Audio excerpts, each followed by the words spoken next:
or misalignment of your knee is the most common cause of knee pain. And today I'm going to explain how to untwist the knee. So the knee joint is basically a joint between the shin bone and the femur, the thigh bone, and it connects right here.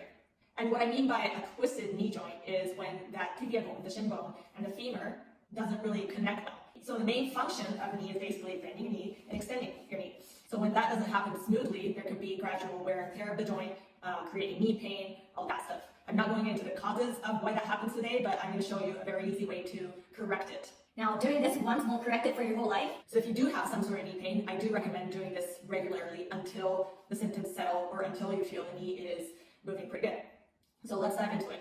So you're going to use a towel, cloth, whatever that slides on the floor. In some cases, maybe like having socks on, depending on the surface, might be enough. But today I'm going to use a towel. I'm going to place the towel underneath my heel. So basically the exercise is going to be sliding your heel back and forth so the knee bends and extends. So what most people don't know is when we bend and extend the knee, there needs to be a slight rotation in the shin bone to make this motion smooth and for the knee joint to glide smoothly. So specifically speaking, the shin bone needs to rotate inwards a little bit when we bend the knee, and it rotates out a little bit when we extend the knee.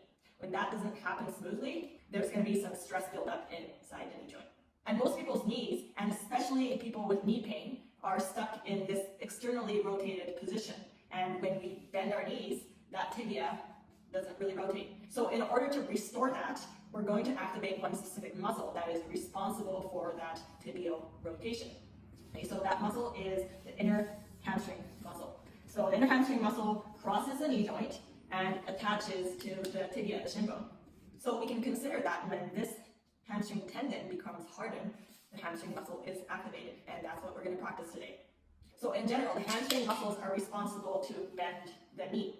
In addition to that, they are also responsible for this tibia rotation. And as I mentioned before, when we bend, we want to see the tibia rotate slightly inwards.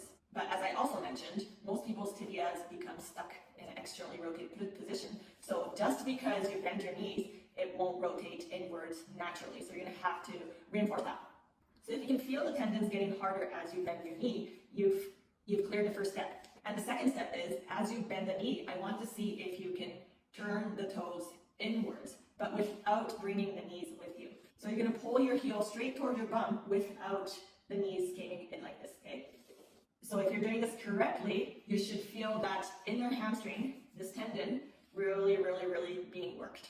If you don't, you're most likely trying to force that action with just your feet or your ankle. You're using different muscles in here. Things should start getting really tight in here, and that's not what we're looking for.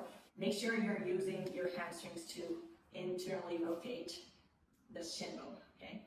I'm not really trying to do anything with my ankles.